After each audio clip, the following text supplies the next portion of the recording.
감사합니다. 오늘 광복절인데 저에게 귀한 기회를 주셔서 감사하고요. 하나님을 만나는 기쁨과 은혜를 나누기를 소망합니다. 제가 기도하고 시작하겠습니다. 하나님 아버지, 우리가 어떻게 살고 있습니까? 하나님의 자녀인데 하나님 자녀답게 살고 있는지 다시 한번 돌아보기 원합니다. 우리가 이 땅에 살면서 주의 은혜 가운데 살 때마다 하나님 본질을 붙잡게 인도하시고 핵심 놓치지 않게 인도하여 주시옵소서. 이 시간 말씀을 듣습니다. 귀한 갱신 공동체에 함께 하시고 교인들 삶 속에 함께 하시며 은혜로 인도하여 주시옵소서. 예수님 이름 받들어 기도합니다. 아멘.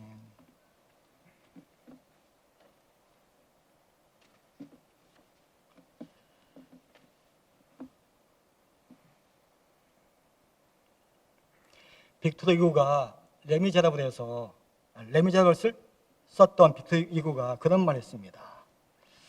글을 쓸 때마다 하인에게 옷을 던져주면서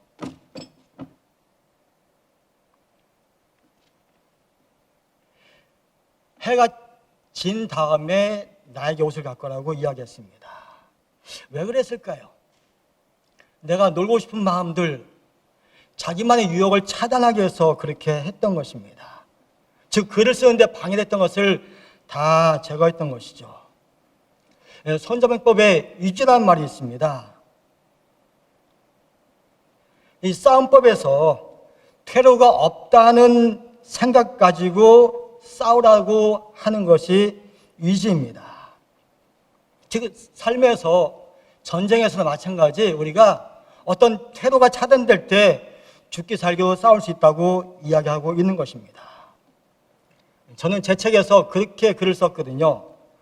누가 독서하는가? 퇴로가 차단되었다고 생각할 때 독서한다. 제가 그랬거든요. 갈 길이 없었습니다. 퇴로가 차단되어지니까 앞뒤가 막히니까요. 할 게 없어서 독서했습니다. 아마 목회도 그런 것 같아요. 신앙생활도 그렇다고 저는 생각을 하고 있는 것입니다. 왜 우리가 신앙생활을 대충 할까요? 그것은 내가 퇴로가 차단되지 않고 열려있기 때문이죠. 내가 할 게 많은 것입니다. 도망갈 구석이 있는 것입니다. 그러니까 자기가 대충 신앙생활을 하게 된다고 저는 생각합니다. 그런 말 하잖아요. 종교생활. 왜 그런 말이 나오죠? 내가 완벽하게 신앙생활 안 되니까 종교생활이라는 말을 하고 있는 것입니다. 내가 퇴로가 차단되지 않았기 때문에, 내가 퇴로를 차단해야 되는데 차단되지 않았기 때문에 내가 적당히 신앙생활을 하는 것을 말할 수 있는 것입니다. 다시 말해서 우리가 신앙생활 할 때 퇴로가 차단된 마음 상태 가지고 신앙생활을 해야 된다고 저는 생각하고 있는 것입니다. 즉 죽기 살기로 하나님을 은혜를 기억하면서 신앙생활을 해야 될 것입니다. 사람들은 두 종류가 있죠. 하나는 프로입니다. 하나는 아마추어입니다. 누구는 프로가 되어지고 누구는 아마추어가 되어지는가? 도쿄올림픽에서 근대오 중에서 전웅대란 선수가 동메달 땄습니다. 그가 하루에 15시간씩 훈련했다고 합니다. 왜 그랬을까요? 퇴로가 차단되어졌거든요. 도망갈 구석이 없으니까 그는 열심히 운동에 전념했던 것입니다. 다시 말해서 누가 프로가 되어지는가? 내가 갈 길이 없어가지고 일에 올인하겠다, 이것밖에 할 것이 없다 했을 때 우리가 프로다운 삶을 사는 것입니다. 어떤 분이 이렇게 정의했습니다. 프로가 무엇이고 아마추어가 무엇인가? 아마추어는 일이 서툰 사람이 아니라 그 일이 아니어도 할 일이 있는 사람이다. 그럼 프로는 무엇인가? 어떤 일에 능숙한 사람이 아니라 그 일 밖에는 다른 할 일이 없는 사람이다. 맞아요. 그것밖에 할 것이 없으니까 그 일에 매진하다 보니까 프로가 되어지는 것입니다. 다시 말해서 퇴로를 차단하지 않으면 우리가 영원히 아마추어의 삶을 살게 되어지고 아마추어의 신앙생활을 할 수밖에 없다는 것입니다. 우리가 신앙생활에도 프로와 아마추어가 있다면 우리가 어떤 신앙생활을 해야 되겠습니까? 당연히 프로다운 신앙생활을 해야 될 것입니다. 성경에도 태도가 차단된 상황을 맞닥뜨리는 사람이 있습니다. 바로 야곱이죠. 삼촌 라반의 집을 다 떠나서 온 가족이 형한테 가고 있었습니다. 형이 군사를 끌고 그를 죽이겠다고 지키고 있는 거예요. 그러자 그가 어떡합니까? 가족과 가축을 다 보내놓고 이제 태도가 차단되었기 때문에 딱 한 가지 합니다. 하나님께 매달리는 것이죠. 태도가 차단되어지면요, 내가 다른 것이 할 수가 없는 것입니다. 그래서 그는 하나님께 매달리면서 기도했던 것입니다. 그가 했던 기도가 창세기 32장 26절 말씀입니다. 그 사람이 가로되 날이 세대하니 나로 가게 하라. 야곱이 가로되 당신이 내게 축복하지 아니하면 가게 하지 아니하겠나이다. 못 가겠다는 것입니다. 갈 수 없다라는 거예요. 태도가 차단됐는데 내가 여기서 죽으나 저기서 죽으나 마찬가지니까 못 가겠다는 것입니다. 그러니까 뭐합니까? 하나님께 매달리잖아요. 왜 우리가 하나님께 매달리지 않습니까? 내가 도망갈 길이 있기 때문에 매달리지 않는 것이죠. 내가 할 일이 있으니까 매달리지 않는 것입니다. 왜 우리 신앙생활이 종교생활로 국한되어집니까? 내가 신앙생활 말고도 할 게 많으니까, 내가 살 구멍이 있으니까 매달리지 않는 거예요. 야곱은 달랐습니다. 앞에는 형이 날 죽이겠다 하고 있지, 가족은 아무도 없죠. 딱 하나 남아있거든요. 하나님, 그렇게 매달리는 거예요. 내가 여기서 결판 지어야 되겠다, 내가 죽느냐 사느냐를 결정하겠다고 그가 마음 먹었던 것입니다. 다시 말해서 기도란 누가 하는가? 태도가 차단된 사람이 기도를 하는 것입니다. 저도 과거에 기도해 본 적이 있습니다. 왜 제가 기도했겠습니까? 길이 다 막혀 있었거든요. 막히니까 골방에 앉아서 제가 하나님께 외치면서 기도했던 것입니다. 나 좀 살려달라고, 나에게 은혜 달라고, 나에게 기회 달라고, 나에게 사랑 달라고 외쳤던 거예요. 그밖에 할 것이 없었거든요. 야곱은 태도가 차단되니까 하나님께 매달렸습니다. 그런데 야곱은요, 또 하나가 있습니다. 과연 태도가 차단됐기 때문에 하나님께 매달렸습니까? 그렇지 않았습니다. 그렇지 않았습니다. 그는 하나님이 어떤 분인지 정확히 알았습니다. 내가 믿는 하나님께서 나에게 어떻게 하실지 정확히 알았기 때문에 그가 기도할 수 있었던 것입니다. 우리에게 가장 큰 문제는 무엇입니까? 태도가 열려있다는 것도 문제지만요, 내가 하나님을 정확히 모르잖아요. 저도 종종 고백합니다. 내가 하나님을 얼마나 많이 알고 있는가, 얼마나 잘 믿고 있는가. 제가 잘 믿지 못하더라고요. 왜 그렇습니까? 정확히 모르니까. 제가 저희 아내를 믿습니다. 왜 믿을까요? 어떤 여자인지 아니까 믿는 거예요. 어떤 아내인지 아니까 믿는 것입니다. 그래 제가 믿으니까 어떤 잔소리 안 하게 되어지겠죠. 그렇습니다. 우리의 가장 큰 문제는 하나님을 얼마나 알고 있는가, 얼마나 정확히 아는가가 중요한 것입니다. 하나님을 알았기 때문에 야곱은 기도했습니다. 하나님께 매달렸던 것이죠. 나 여기서 못 떠나간다고 매달린 것입니다. 오늘 요한복음의 요한이 하나님이 어떤 분인지 확실하게 설명해 주고 있습니다. 이 말씀에서 사도 요한의 견해함과 겸손함을 볼 수가 있습니다. 그리고 그가 하나님께 대한 기대감을 볼 수가 있는 거예요. 1절 뭐라고 말씀하십니까? 태초에 말씀이 계시니라. 요한은 그렇게만 말하지 않았습니다. 요한복음 14장 6절에서 내가 곧 길이요 진리요 생명이다. 하나님 아닐까요? 그 말씀을 믿고 쫓는 것입니다. 내가 길이다, 내가 진리다, 내가 생명이다 정확히 인지하고 또 믿고 살아갈 수가 있는 것입니다. 창세기 1장 1절 말씀에서 이렇게 말씀하십니다. 태초에 하나님이 선지를 창조하시라. 제가 이 말씀에 깨졌거든요. 그렇게 안 믿어지는 그 말씀이 저에게 확실히 다가오면서 제가 눈물로 기도하며 하나님 믿겠다고 결단했습니다. 이걸 알아야지만 내가 그때부터 신앙생활을 할 수가 있게 되어지는 것입니다. 베드로가 이렇게 고백합니다. 1장 16절 말씀입니다. 기록되었을 때 내가 거룩하니 너희도 거룩할지어다. 우리가 왜 거룩해야 됩니까?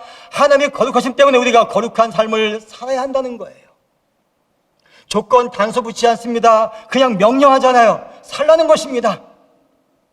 네가 하나님을 확실히 안다면 그렇게 살 수 있다라고 말씀하고 있는 것입니다. 오늘 본문은 요한복음 시작이잖아요. 경험하고 단호하게 그리고 기대감 품으면서 우리에게 말씀하고 있는 것입니다. 왜 그렇습니까? 우리가 하나님 때문에 이 땅을 살 수 있다는 거예요. 하나님을 위해서 이 땅을 살아야 한다고 말씀하고 있는 것입니다. 하나님은 우주의 중심이십니다. 그러므로 우리 성도가 이 땅에 살면서 반드시 붙들 것은 하나님 말씀이잖아요. 오늘 설교 제목이 이렇습니다. 신앙은 핵심 파고들기다. 그렇다면요, 우리가 핵심을 파고들지 않는다고 생각할 수 있잖아요. 저는 제가 목회할 때 그렇게 알았습니다. 목회 핵심은 기도와 전도다. 그렇게 알고 50살까지 목회했습니다. 나중에 제가 좀 더 지나서 해보니까 공부가 필요하더라고요. 나중에 공부했습니다. 요즘 젊은이들의 핵심은 무엇입니까? 주식과 부동산과 비트코인이랍니다. 그게 삶의 핵심인 것이죠. 그렇다면 오늘 예배드리는 갱신공동체 성도들은 삶에서 신앙생활의 핵심이 무엇입니까? 깊이 있게 질문해 봐야 할 것입니다.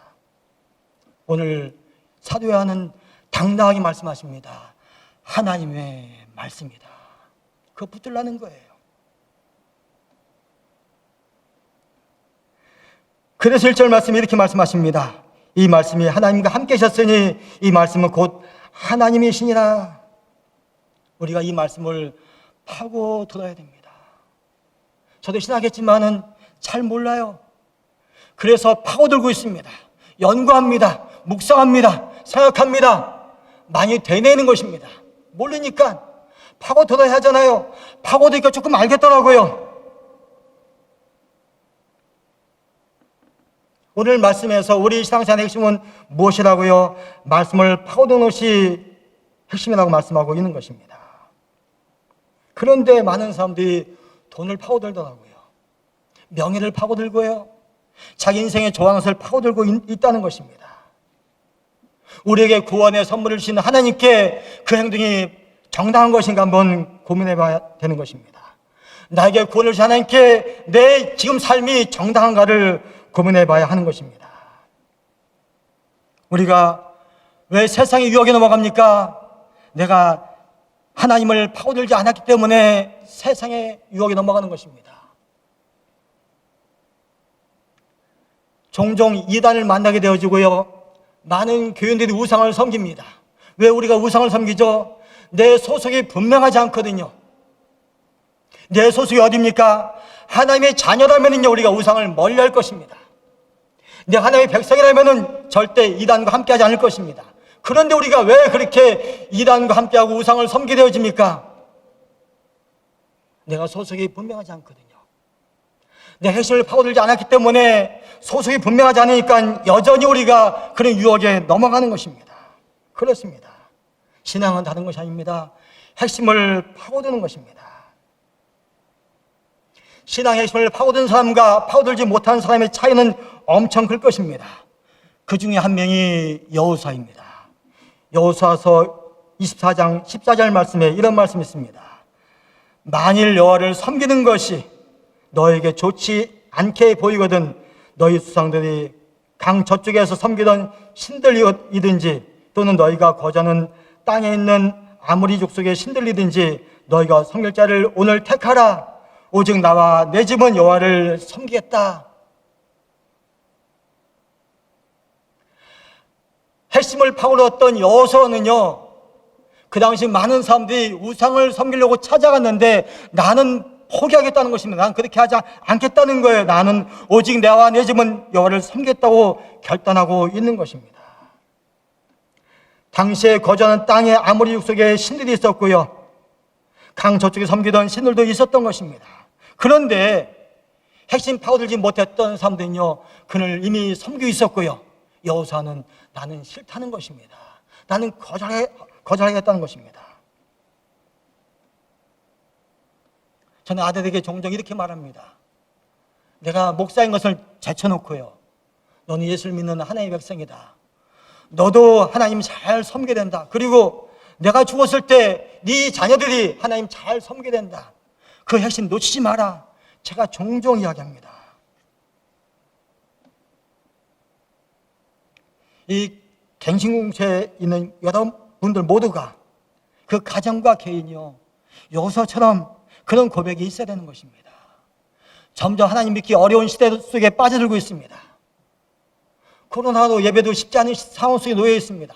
이럴 때일수록 점점 더 우리가 핵심을 파고들고 말씀 속에 파고들어 가야 되는 것입니다. 그렇게 안 되어지면요, 나도 어떻게 될지 전혀 모르는 거예요.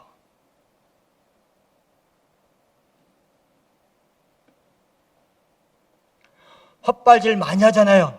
공차다 보면 헛발질 많이 합니다. 선수가 골 넣을 수 있는 기회 속에 헛발질 많이 해보세요. 그럼 어떻게 되어집니까? 사람들한테 원성을 느끼게 되어집니다. 그런데 정확히 차보세요. 골문에 들어가겠죠. 신앙생활은요, 내가 골문에서 내가 골을 넣는 거예요. 헛발질이 아닌 것입니다. 그러려면 우리가 핵심을 파고들어야 하는 것이죠. 핵심 파고든 사람이 성경 속에 또 있습니다. 누굽니까? 사도행전 12장에 잘 나와 있습니다. 헤롯 왕이 요한 형제 야고보를 죽였습니다. 그리고 성에 앉혀서 베드로 잡아서 감옥에 가두었습니다. 그리고 네 패를 나눠서 지키게 합니다. 그런데 재미있습니다. 그때 베드로가 뭘 합니까? 하나님께 기도하겠죠. 문제는요, 그 밖에 있는 사람들이 무엇을 했습니까? 즉 교인들이 무엇을 했습니까? 그들도 기도했습니다. 그것이 사도행전 12장 5절 말씀입니다. 이에 베드로는 옥에 갇혔고 교회는 그를 위하여 간절히 하나님께 기도하니라. 아마 그들이 어떻게 베드로를 꺼낼 것인가, 누구 찾아갈까, 아니면 헤롯 왕 신복에게 뇌물 줄까 고민 안 했겠습니까? 했겠죠. 그런데 그 포기했어요. 우리 딱 하나 하겠다, 기도하자. 핵심을 파고든 것입니다. 어떤 핵심이죠? 신앙의 핵심을 파고든 것입니다. 신앙의 핵심을 파고든 것이 다른 것이 아니라 온 교회가 기도하는 거예요. 온 가족이 기도하며 매달리는 것입니다. 온 가족이 말씀 붙들고 사는 것입니다. 이렇게 핵심 파고들자 결과 어떻게 나왔습니까? 그것이 사도행전 12장 7절 말씀입니다. 호련히 주의 사자가 나타나며 옥중에 광채가 빛나며 또 베드로의 옆구리를 쳐 깨워 이르되 급히 일어나라 하니 쇠사슬이 그 손에서 벗어지니라. 베드로가 해방된 것이죠. 감옥에서 나왔던 것입니다. 그렇습니다.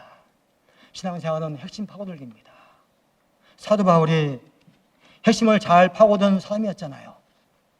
유대인이 아니라 이방인에게 복음을 전도했습니다. 그가 어떤 자세로 복음을 전도합니까? 그것이 고린도전서 9장 16절입니다. 내가 복음을 전할지라도 전할 것이 없으면 내가 부득불할 일임이라. 만일 복음을 전하지 않으면 내게 화가 있을 것이라. 자기의 사명을 정확히 간파했어요. 내가 할 일이 무엇이 정확히 알고 있었던 것입니다. 핵심을 파고들었잖아요. 그래서 그가 위대한 전도자 사도 바울이 될 수가 있었던 것입니다. 우리가 신앙생활하면서 우리에게 문제는 무엇입니까? 내가 어떻게 살기 때문에 우리 삶에 문제가 생길까요? 다른 것이 아닙니다. 핵심을 놓쳤기 때문에, 핵심을 파고들지 않았기 때문에 우리가 그런 삶을 살 수 있다는 것입니다. 바울은 당시 이방인에게 복음 증거하는 것을 사명으로 알고 살았습니다. 여호수아는 오직 하나님만 섬기겠다고 가문을 섬기겠다고 선포했습니다. 초대교회는 온 교회들이 베드로 석방에서 기도했습니다. 테러 차단하고 핵심을 파고들었던 것이죠. 신앙생활은 핵심을 파고드는 것입니다. 한국교회가 코로나19로 위기를 맞고 있다고 이야기합니다. 이럴 때일수록 우리가 할 것은 딱 하나이잖아요. 핵심 파고들기입니다. 102세인데 지금도 활동하시는 김영석 교수가 그분의 책에서 그렇게 이야기합니다. 100년 전에는 우리나라 기독교인들이 정신적으로 상위권을 차지했다.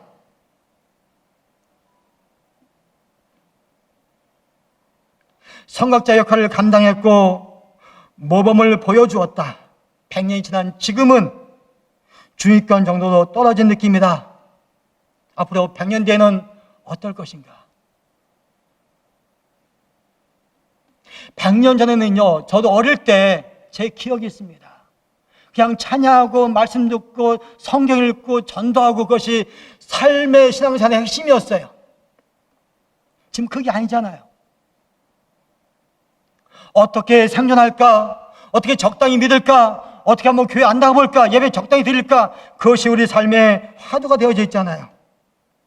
어떻게 하면 코로나가 끝나갈까? 우리가 많이 이렇게 생각합니다. 그게 아니라 적극적으로 이 길을 어떻게 극복할까를 고민해 봐야 할 것입니다.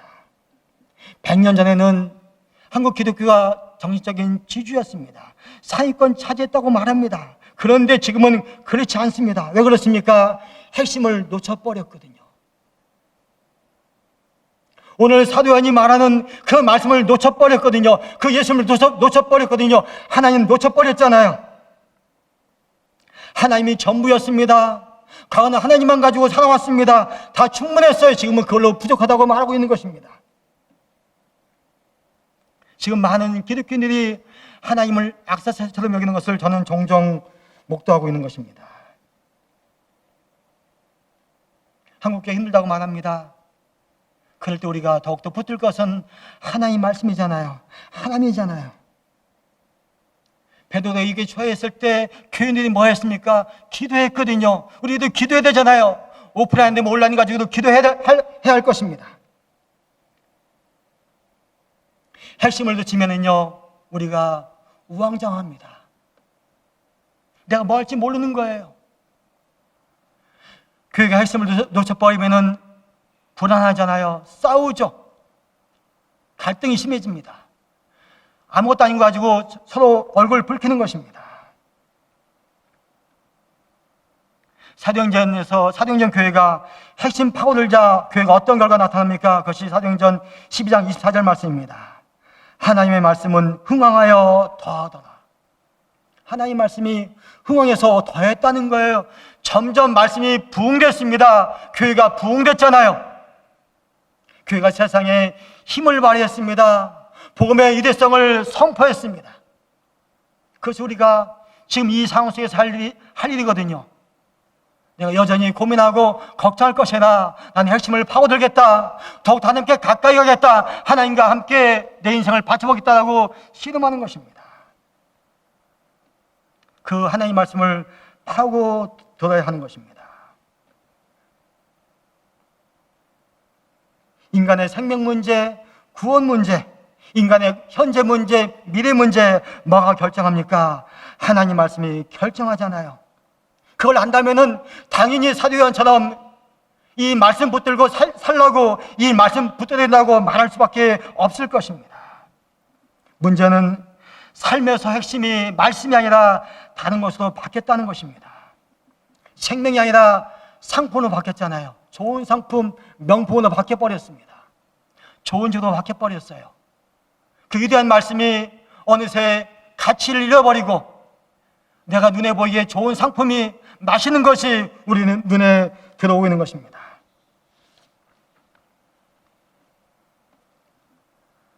제가 최근에 책을 보다가 조선 성리학에 대한 책을 봤습니다. 조선 성리학이 한참 조선 말에 부흥할 때요. 그리고 성리학이 국권에 서 있을 때 정조대왕이 문체반정을 취했더라고요. 오직 성리학만 취하고 다른 건 다 배척했습니다.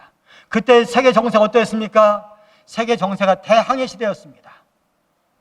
외국에 나와서 문물을 서로 배우고 우리가 어떻게 미래를 가꿀 것인가 그런 고민했거든요.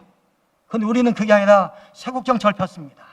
일본도 달랐잖아요. 메이지 유신을 통해서 그들은 서양 문물을 받아들였습니다. 중국도 똑같이 세국 유신을 폈잖아요. 그래서 아편전쟁을 통해서 유럽에 먹혔잖아요.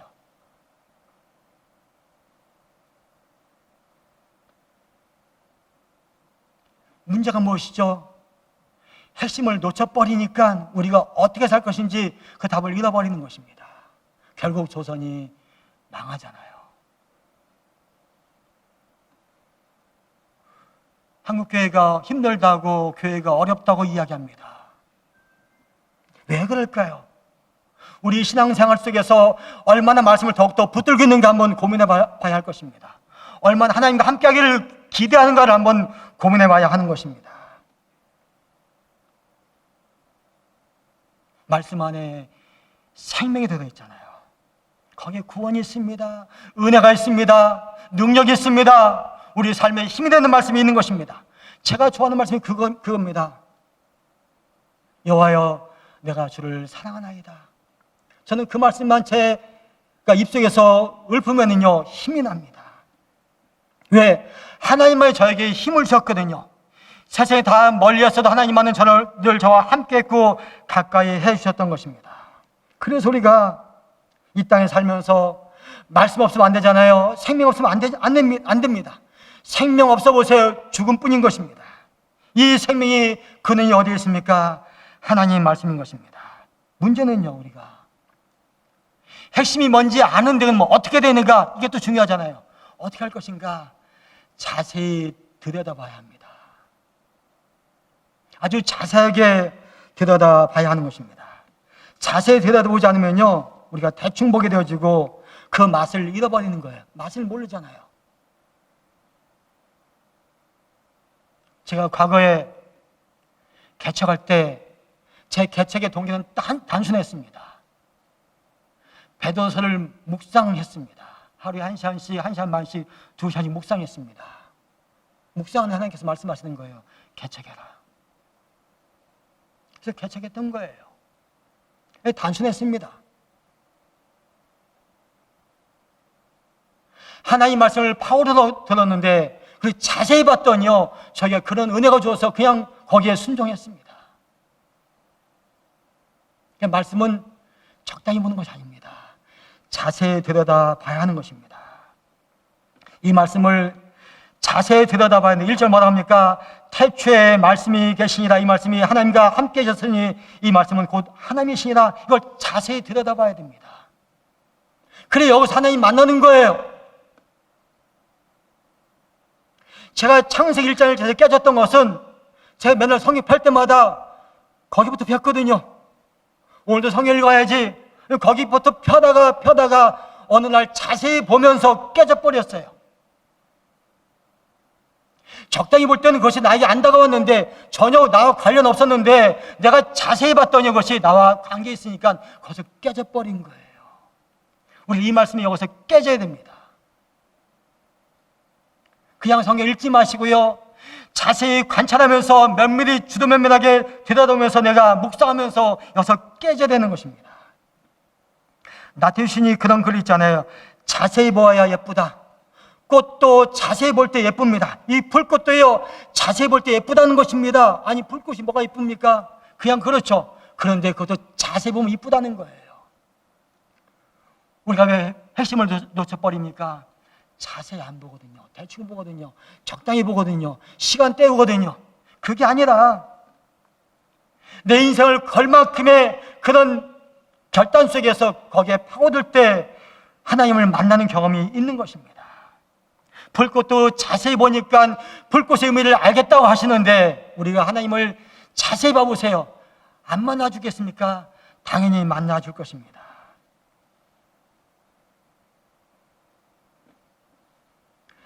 망하는 사람과 망하는 기업의 공통점이 있답니다. 자세히 들여다보지 않는다는 것입니다. 사람을 자세히 들여다보지 않으니까요, 망한다는 거예요.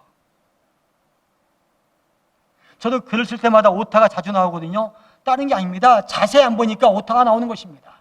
자세히 안 보면요, 실수가 나오는 거예요. 자세히 안 보니까 자기 기업을, 자기 직원을 자세히 볼 때 우리가 흥하는 기업이 되어지고 자세히 안 볼 때 망하는 기업이 되어진다는 것입니다. 마찬가지. 우리가 한번 그런 고민을 해봐야 될 것입니다. 내가 하나님을 자세히 보고 있는가? 만약에 내가 하나님을 자세히 안 본다면요, 내가 하나님을 무시하는 것이 아닌가? 무시해서 자세히 보지 않는 것이 아닌가? 고민해봐야 할 것입니다. 미국 속담 이런 말씀이 있습니다. 음식점 종업원에게 함부로 하는 사람은 비즈니스 하지 말라. 내가 식당 갔다가 종업원에게 함부로 대하는 사람은 비즈니스 하지 말라고 이야기합니다. 저는 옛날에 아주 어릴 적이에요. 고등학교 중학교 다닐 때. 그러니까 성경책은 교회 갈 때만 들고 왔습니다. 교회 가서만 성경을 읽었거든요. 그렇게 읽으니까 신앙이 성장되지 않겠죠. 항상 불만이 많았습니다. 하나님께 대해서 불만 많았고요. 목사님 설교에 불만이 많았습니다. 상대를 존중해야지만이 거기서 비즈니스 성공합니다. 우리가 하나님 믿는데 하나님 존중하지 않는데 말씀의 핵심을 파고들지 않는데 거기서 우리가 멋진 삶을 살 수가 있을까요? 신앙다운 신앙의 삶을 살 수가 있을까요? 그렇지 않을 것입니다. 오늘 이런 고민을 우리가 해봐야 할 것입니다. 비즈니스 할 때도 자세히 봐야 한다면은 생명의 양식을 얻게 되어지는 하나님의 말씀 볼 때 우리가 어떻게 봐야 되는지는 답이 나와 있습니다. 제가 목사님들을 설교를 가르칩니다. 목회를 하면서 의외로 많은 목사님들이요, 하나님을 자세히 안 볼 때가 많다는 것을 제가 많이 경험했습니다. 그리고 교인들을 자세히 보지 않아요. 하나님도 자세히 봐야 되고 교인도 자세히 봐야 됩니다. 그리고 세상도 자세히 봐야 되거든요. 자세히 보지 않더라고요. 자세히 안 보고 대충 보니까요, 뭐가 안 되는 거예요. 안 되는 것입니다. 이 영혼 속에 은혜가 넘쳐야 되는데 은혜가 안 넘치는데 목회가 잘 안 되겠잖아요. 우리가 말씀을 만나려면요, 자세히 봐야 됩니다. 파고 들어야 되는 것이죠. 그것이 무엇을 뜻하는가, 나와 무슨 관계 있는가, 내 인생에 어떤 것이 필요한가를 파고들 때 거기서 답이 나오는 것입니다. 우리가 하나님과 하나 되어야 되잖아요. 말씀과 하나 되어야 됩니다. 하나님과 하나 되고자 하는 사람들은요, 목표가 다르잖아요. 어떤 분은요, 세상에서 부귀영화를 꿈꿀 수 있을 것입니다. 우리가 어떻게 광목절을 맞이했습니까? 우리의 소원은 통일된 하나 때문에 광목절을 맞이했잖아요. 그래서 피 흘려서 싸우고 있는 거 없는 거 다 갖다서 동시장에 보태 썼던 것입니다. 그 하나된 마음속에서 우리가 광복을 이뤘거든요. 마찬가지입니다. 이 시기 속에서 어떻게 우리가 이것을 잘 극복할까, 지혜롭게 잘 헤쳐나갈까 고민해 봐야 되는 것입니다. 그것이 3절과 4절에 잘 나와 있습니다. 만물이 그로 말미암아 지은 바 되었으니 지은 것이 하나도 그거 없이는 된 것이 없느니라. 이 고백, 이 세상 살면서 하나님 없이는 된 것이 하나도 없다, 뭐도 만들어지지 않는다, 제품도 안 만들어진다, 이런 결단 속에 있을 때 그 우리 삶에서 답이 나오는 것입니다. 그 안에 생명이 있었으니 이 생명은 사람들의 빛이다. 그치, 나에게 다른 게 필요하지 않지, 하나님의 생명이 필요하지. 이 고백 속에 있을 때 우리 삶 속에서 새로운 기회의 장을 열 수가 있는 것이고요, 비로소 내 신앙생활이 하나님 보시기에 합당한 멋진 삶이 될 수가 있는 것입니다.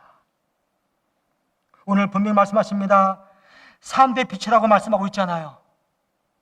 지금 세상은 교회가 세상의 빛이 안 된다라고 이야기하고 있습니다. 혐오단체처럼 여기고 있습니다. 왜 그렇습니까? 우리가 핵심을 놓쳐버렸거든요. 내가 핵심을 붙들겠다고 생각했는데 핵심을 놓쳐버리니까 우리가 지금 이렇게 되어지고 있는 거예요. 하나님을 사랑하는 사람들이 행동을 함부로 할 수 있을까요? 저 그렇지 못할 것입니다. 말을 함부로 할까요? 그렇지 못할 것입니다. 그게 아니니까 말도 함부로 할 것이고 행동도 함부로 할 것입니다. 하나님이 어떻게 보든 관계없이 내 이익만 추구할 거예요. 그런데 핵심을 파고든 사람은요, 절대 그렇지 않습니다. 하나님 때문에 나를 희생하고 나를 조금 더 낚여기고 내 건 내려놓으면서 어떻게 하나님의 영광을 세울까를 고민할 것입니다. 우리가 오늘 생명을 선물로 받았습니다. 그 생명, 죽어가는 많은 사람들에게 어떻게 우리가 나눌 것인가 고민해야 될 것입니다. 그 답은 세상에 있지 않잖아요. 하나님께 있습니다. 이 생명이 이 안에 있거든요. 그 안에 생명이 있었으니 이 생명은 3대 빛이 된다는 것입니다. 어둠 속에서 빛 가운데 인도한다는 것입니다. 이거 붙들어야 되잖아요. 눈물 흘리면서 피를 토하면서 변화한 마음 가지고 하나님께 나가야 되는 것이 우리의 삶인 것입니다. 저는 과거에 10년간 기도 생활을 한 적이 있습니다. 죽기 살기도 기도했던 것 같아요. 제가 태도가 막혀서 기도 시작했습니다. 그런데 나중에는요, 그게 아니라 내가 하나님의 영광을 위해서 기도했습니다. 하루에 많은 시간들 통해서 기도하면서 저희 하나님께서 어느 날 이런 말씀을 주셨습니다. 제가 기도원 가서 휴가 때 기도할 때였습니다. 도인아, 이제 책을 봐야 되지 않겠니? 저에게 충격이었습니다. 제 인생에서, 제 목회에서 기도와 전도가 전부였다고 여겼던 저에게 하나님께서 저에게 하신 말씀이 도인아, 이제 책 좀 봐야 되지 않겠니? 충격이었어요. 왜 이게 가능했습니까? 제가 그 당시 말씀만 파고들었거든요. 제가 그 당시 하나님만 깊이 있게 묵상했거든요. 그래서 저에게 하신 말씀이 너 기도 더 해라, 전도 더 해라가 아니라 너 책 좀 봐야 되지 않겠니? 라고 말씀하셨거든요. 제가 그래서 10년 동안 성경 묵상을 하고요, 책을 읽었던 것입니다. 제가 만약에 깊게 들여다보지 않았다면 제가 공부하지 않았을 것입니다. 책 보지 않았을 거예요. 성경 말씀 그렇게 묵상하지 않았을 것입니다. 그때는요, 제가 개척할 때 1시간, 2시간씩 묵상했는데요, 그 다음부터 3시간, 4시간, 5시간 묵상했습니다. 그게 아무것도 아닌 것 같았지만은 제 인생을 바꿔줬거든요.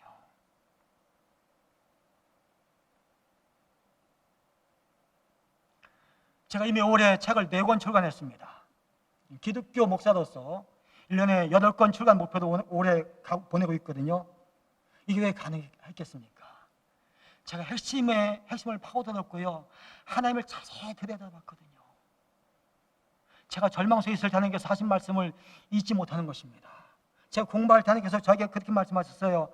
집중해라, 나에게 집중해라, 책에게 집중해라, 그리고 반복해라, 반복해서 말씀 묵상해라, 반복해서 책 읽어라, 그렇게 말씀하셨습니다. 그리고 지속해라. 언제까지? 네 인생에 내가 축복할 때까지. 지금도 계속 공부합니다. 공부하고 글 쓰고 책을 쓰고 있어요. 그리고 기도하면서 책을 씁니다. 하나님께 매달리면서 책을 씁니다. 오늘 우리가 자세히 볼 것이 있습니다. 하나님의 말씀인 것입니다. 이 하나님의 말씀을 내 삶에서 내 인생을 붙들어주기 때문에 더욱더 면밀하게 검토하면서 봐야 되는 것입니다.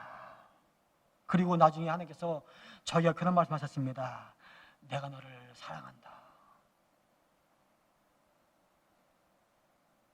눈물 펑펑 흘렸죠. 하나님 말씀만 자세히 들여다봤더니요, 하나님께서 하신 말씀이 내가 너를 사랑한다는 말씀을 제 귀에 장장하게 들려주시더라고요. 이 마음속에 뼛속 깊이 박히게 들려주셨던 것입니다. 그래서 지금도 제가 하는 길을 놓지 않고 어려운 상황 속에서 제가 묵묵히 갈 수가 있는 것 같습니다. 과거에 제가 하나님께 불평 참 많이 했습니다. 왜 불평했습니까? 자세히 안 봤거든요. 대충 봤거든요. 뭐 그냥 그렇지 뭐. 하나님 뭐 능력이 있어?